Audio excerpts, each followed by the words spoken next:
जैसा कि हमने देखा था, रोहन और राधा पति पत्नी थे। रोहन तो उस मोहल्ले में बहुत पहले से रहा था, पर राधा को आए हुए अभी कुछ ही वक्त हुआ था। जब चुड़ैल की दहशत पूरे मोहल्ले में थी, उससे राधा को हमदर्दी हुई और उसने उसे पिंजा दिया। पिज्जा देते ही राधा को अपने बस में कर लिया। राधा को भी चुड़ैल बना दिया और उसके सहारे औरतों को पिज्जा बनाने लगी। अब मैं क्या करूं? मेरी राधा को उस चुड़ैल ने तो चुड़ैल ही बना दिया। कितनी भोली भाली थी।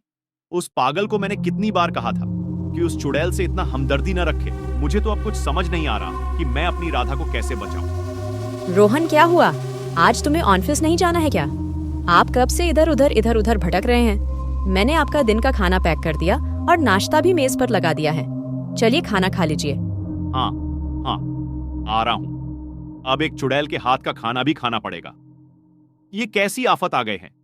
क्या हुआ, कुछ गड़बड़ है क्या? रोहन जल्दी जल्दी खाकर ऑफिस के लिए निकल जाता है, मगर यही सोचता रहता है कि वो राधा को कैसे बचाए। मैं अपनी राधा को कैसे बचाऊं? मुझे कुछ ना कुछ सोचना पड़ेगा। उससे भी अधिक चिंता का विषय ये है कि वो औरतों को पिज्जा बना रही है, पर वो इतने सारे पिज्जा का करेगी क्या? आजकल कुछ अजीब हरकतें कर रहे हैं, पता नहीं इनको क्या हुआ। रात को राधा फिर से पिज्जा बाहर रखकर सो जाती है। तभी चुड़ैल आधी रात में आकर आधा पिज्जा खाकर वहीं रख देती है। राधा बाहर आती है। राधा, तुम ये क्या कर रही हो? तुम ये आधा पिज्जा मत खाना। क्या तुम बोल रहे हो मैं ये आधा पिज्जा खाती हूँ? पर मैं यह क्यों खाती हूँ और इसे खाने से क्या हो जाएगा? पिज्जा को खाते ही तुम भी चुड़ैल बन जाती हो और औरतों को पिज्जा बनाने लगती हो। जो हुआ सो हुआ, लेकिन अब से पिज्जा बाहर मत रखना। जो लोग मेरे वजह से गायब हुए हैं, उन लोगों को वापस लाना मेरा फर्ज है और मैं जानना चाहती हूँ कि वो ऐसा क्यों कर रही है। ठीक है राधा, तो मैं तुम्हारा साथ दूंगा। तुम उसके आते ही ऐसे दिखाना कि तुमने ये पिज्जा खा लिया है और उसके पीछे पीछे चल देना। चुड़ैल के आते ही राधा उसके पीछे चल देती हैं और औरतों को पिज्जा बनाकर वो राधा के थैली में रख देती है। फिर वो एक घर में जाते हैं। रोहन भी उसके पीछे घर में जाता है। अब तो बहुत सारे पिज्जा हो गए और भी मजा आएगा। सुनो चुड़ैल, मेरी पत्नी को छोड़ दो। तुम्हारा काम अब खत्म हो गया। मेरी राधा को छोड़ दो, वरना मैं सभी को बता दूंगा इस सब की पत्नियों को तुमने पिज्जा बना दिया है और वो लोग तुम्हें आकर मार देंगे। हाँ, तुम ऐसा करने की सोचना भी मत, क्योंकि तुम्हारा एक कदम सारी पिज्जा को नष्ट कर सकता है और तुम्हारी बीबी को भी। तभी राधा भी रोहन के बगल में खड़ी हो जाती है।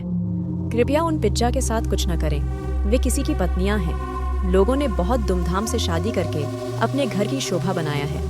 तुम ऐसा क्यों कर रही हो? क्यों आपने औरतों को पिज्जा बनाया है? इन सब को छोड़ दो। मैं इनको नहीं छोड़ सकती हूँ। मुझे भी किसी से शादी करनी है।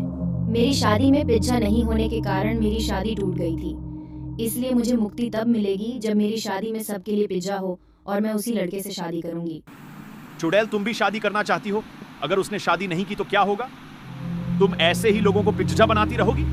उसे मानना ही होगा, वरना मैं उसके घर की औरतों को भी पिज्जा बना दूंगी और उसे मनाने का काम अब तुम दोनों का है। अगर तुम दोनों चाहते हो कि मैं यह सब छोड़कर हमेशा के लिए चली जाऊं, फिर तुमको मेरी बारात वापस लानी पड़ेगी और मेरी शादी उसी लड़के से करानी होगी, वरना मैं उन्हें मार डालूंगी, यहाँ तक कि तुम्हारी राधा को भी। मेरी राधा को कुछ मत करो और न ही उन पिज्जा को। हम तुम्हारी मदद करेंगे और तुम्हारी बारात वापस लेकर आएंगे।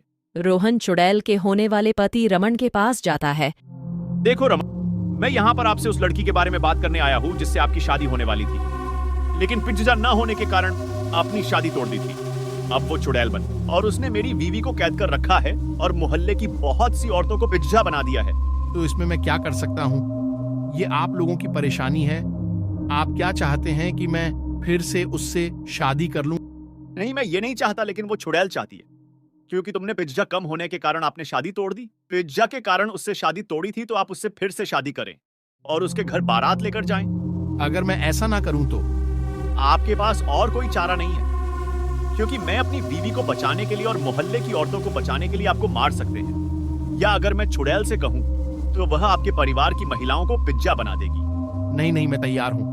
अपने घर वालों की जान बचाने के लिए मैं तैयार हूँ। फिर रोहन ये बात चुड़ैल को जाकर बताता है। देखो चुड़ैल, मैंने रमन को मना लिया है। वो तुम्हारे घर पर बारात लेकर आए और तुमसे शादी करें, लेकिन उसके बाद तुम सभी को मुक्त कर दोगी और मेरी राधा को भी जाने दोगी।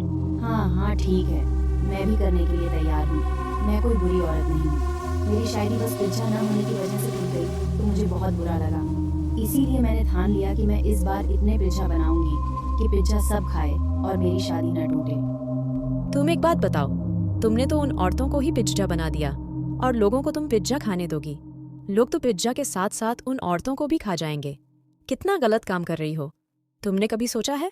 मैं उन औरतों को बस उनके घर से यहाँ लेने के लिए बनाती हूँ ताकि मैं ढेर सारी औरतों को पकड़ सकूँ और उनसे पिज्जा बनवा सकूँ। जो जो पिज्जा रखता है मैं सिर्फ उन्हीं को पकड़ती हूँ क्योंकि वो लोग मेरी शादी के लिए भरपूर पिज्जा बना सकें। खैर ये बात मैंने आज तक किसी को नहीं बताई थी, लेकिन तुम दोनों अच्छे इंसान लगते हो इसलिए तुम दोनों को दिखाती हूँ। सभी औरतों को मैंने कैद और वश में करके उनसे पिज्जा बनाने का काम कराती हूँ। आओ मेरे पीछे। रोहन और राधा को लेकर एक अंधेरे कमरे में घुस जाती हैं। फिर अचानक से एक रोशनी के साथ वो कमरा चमकने लगता है और उनकी नजर जिधर जाती हैं उधर पिज्जा ही पिज्जा होते हैं और औरतें पिज्जा बनाते हुए देख रही होती हैं। शुक्र है आपने किसी के साथ कुछ नहीं किया, क्योंकि भगवान ने किसी को इसकी इजाजत नहीं दी है। किसी की जिंदगी लो, आप तो अपनी दुख की वजह से चुड़ैल बनी हो। तुम्हें तो इन औरतों में दया आनी चाहिए। 2 दिन बाद रमन बारात लेकर आता है। ढोल के साथ लोग नाचते हुए आ जाते हैं। देखो तुम्हारी बारात आ गई, अब हमें जाने दो और औरतों को भी जाने दो। अब तो हम लोगों को छोड़ दो। मैं तुम लोगों को अभी कैसे जाने दूं? तुम दोनों मेरी शादी देखकर जाना और खाना भी खाकर। नहीं, हमें नहीं खाना है, बस अपने घर चले जाए, वही काफी है। अगर फिर कुछ कम पड़ गया तो कहीं आपकी शादी फिर ना टूट जाए। हाँ, अब नहीं कुछ कम पड़ेगा क्योंकि खाने में सिर्फ पिज्जा ही है। चुड़ैल सज धज कर मंडप पर बैठ जाती है। सब लोगों के सामने भर भर प्लेट पिज्जा रखा था। लोग एक दूसरे को देख रहे थे कि केवल पिज्जा ही है। ये कैसी शादी है, कैसी शादी है? ये खाने में बस पिज्जा ही है, मुझसे नहीं खाई जाएंगे सिर्फ पिज्जा खाने में। और कुछ भी लाओ हैं और नहीं है तो चलो चलो यहाँ से। ये शादी नहीं होगी, नहीं होगी ये शादी। कोई कहीं नहीं जाएगा। मेरी शादी एक बार और नहीं टूट सकती। सभी को खाना होगा, प्यार से नहीं तो मेरे डर से। चुड़ैल उस आदमी के मुंह में पिज्जा कसने लगती है। हम लोगों ने कुछ भी नहीं किया है और न ही कम पिज्जा होने के कारण बारात छोड़कर गए। तुमने इन लोगों को सजा तो दे दी, अब हम लोगों को हमारे घर जाने दो। हाँ, इन लोगों को सजा तो मिल गई है। जिस पिज्जा की वजह से इन लोगों ने शादी तोड़ी थी तुम उन्हें वही खिला रही हो, और वो भी इतना इतना।